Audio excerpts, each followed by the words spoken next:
बोलिए लक्ष्मी नारायण भगवान की जय। सभी भक्तों को जय श्री कृष्ण, राधे राधे। आप सबको पाप मोचनी एकादशी की हार्दिक शुभकामनाएं। आज इस वीडियो के माध्यम से एकादशी की पौराणिक कथा सुनेंगे।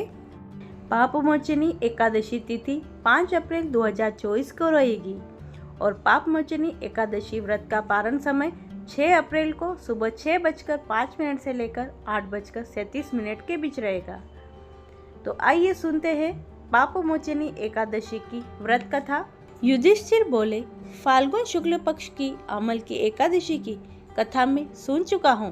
चैत्र माह कृष्ण पक्ष की एकादशी का क्या नाम है?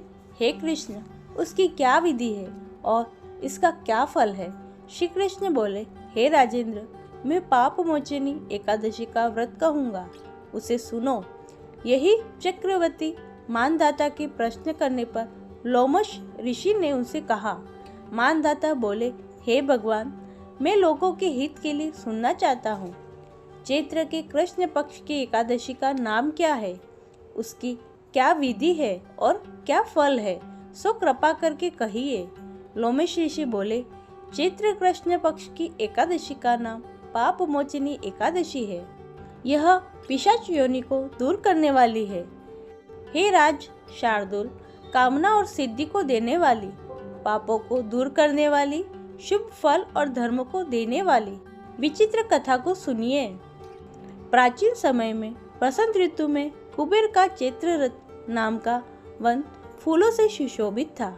उसमें अप्सराओं का समूह निवास करता था। वहाँ गंधर्वों की कन्या किन्नरों के साथ विहार करती थी। इंद्रादि देवता भी वहाँ क्रीड़ा करते थे। वहाँ मेधावी नाम के मुनि भी निवास करते थे। वहाँ अप्सराओं ने मुनि को मोहित करने का प्रयत्न किया। मंजुघोषा नाम की अप्सरा यत्न सोचने लगी। उनके भय से वह उस आश्रम में एक कोस से दूरी पर खड़ी हो गई। सितार को बजाकर मीठे स्वर से गाने लगी। पुष्प चंदन से युक्त गाती हुई उस अप्सरा को देखकर कामदेव ने भी शिवजी के भक्त उन मुनीश्वर को जीतने की इच्छा की। शिवजी के वेर को स्मरण करके उसके शरीर में प्रविष्ट हो गया। अप्सरा की भ्रुकुटियों को धनुष बनाकर कटाक्ष की प्रत्यंचा बनाई। पलक समेत नेत्रों का बाण बनकर स्तनों को पटकुटी बनाकर विजय के लिए आ गया। मंजुघोषा कामदेव की सेना इस तरह थी। मेधावी ऋषि को देखकर वह भी कामदेव से पीड़ित हो गई। यौवन से सुंदर शरीर वाले श्वेत यज्ञोपवीत धारण किए हुए मेधावी ऋषि भी दूसरे कामदेव की तरह शोभित हो रहे थे। मेधावी मुनि च्यवन ऋषि के आश्रम में रहते थे। मंजुघोषा मुनीश्वर को देखकर दूर खड़ी हो गई। कामदेव के वश में होकर मंदे स्वर से गान करने लगी। उसकी चूड़ी, करधनी और नुपुरों की झनकार से वन गुंजने लगा। हाव भाव सहित गाती हुई अप्सराओं को देखकर मुनीश्वर कामदेव की सेना के वशीभूत हो गए। मंजुघोषा आकर मुनि को कामदेव के वशीभूत देखकर हाव भाव से कटाक्ष से मोहित करने लगी। वीणा को नीचे रखकर मुनीश्वर को ऐसे आलिंगन करने लगी जैसे वायु से कापी हुई बेल पेड़ से लिपट जाती है। उसके सुंदर शरीर को देखकर वह मुनीश्वर भी उसके पास वन में रमण करने लगे। मेधावी मुनि शिव तत्व को भूलकर कामदेव के वशीभूत हो गए। रमण करने में कामी मुनि को दिशा और दिन रात का ध्यान नहीं रहा। मुनीश्वर को भोग विलास में बहुत समय बीत गया। आचार का लोप हो गया।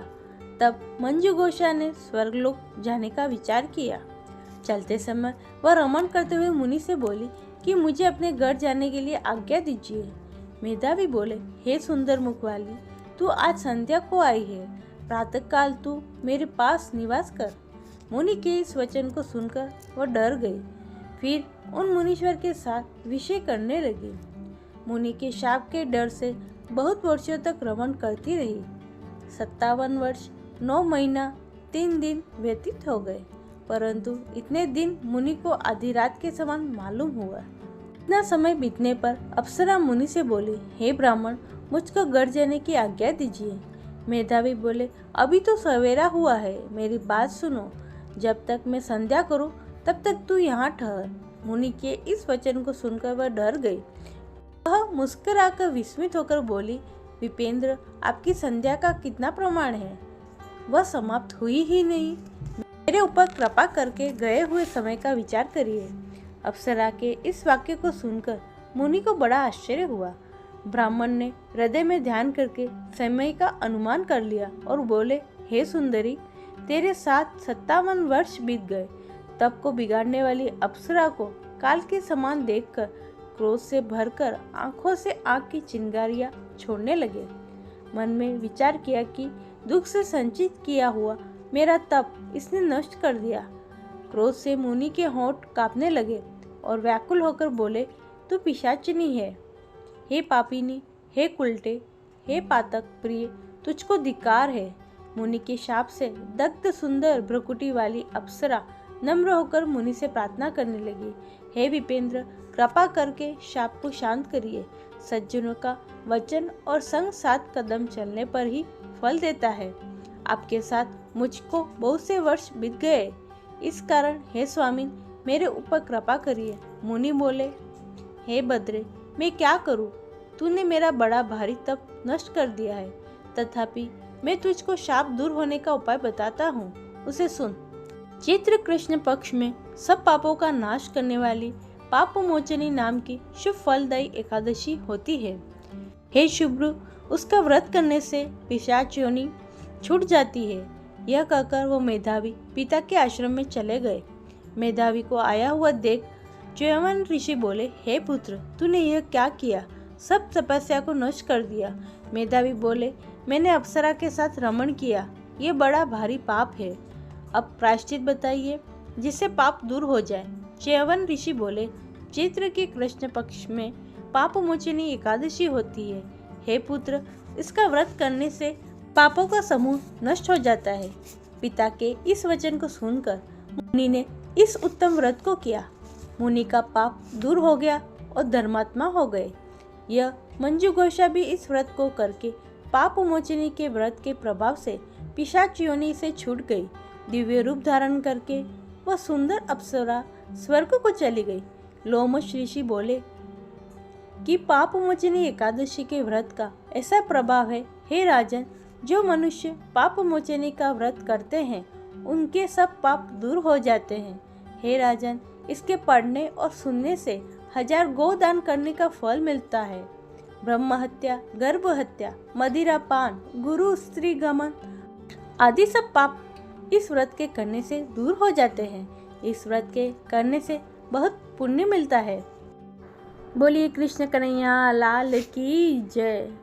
इस दिन फलाहार में चिरौंजी, मेवा, दूध और दूध की मिठाइयाँ आदि लिए जा सकते हैं। उम्मीद करती हूँ आज की कथा आपको अच्छी लगी होगी, और कथा अच्छी लगी है तो चैनल को सब्सक्राइब कर ले और कमेंट बॉक्स में जय श्री कृष्णा ज़रूर लिखें। राधे राधे।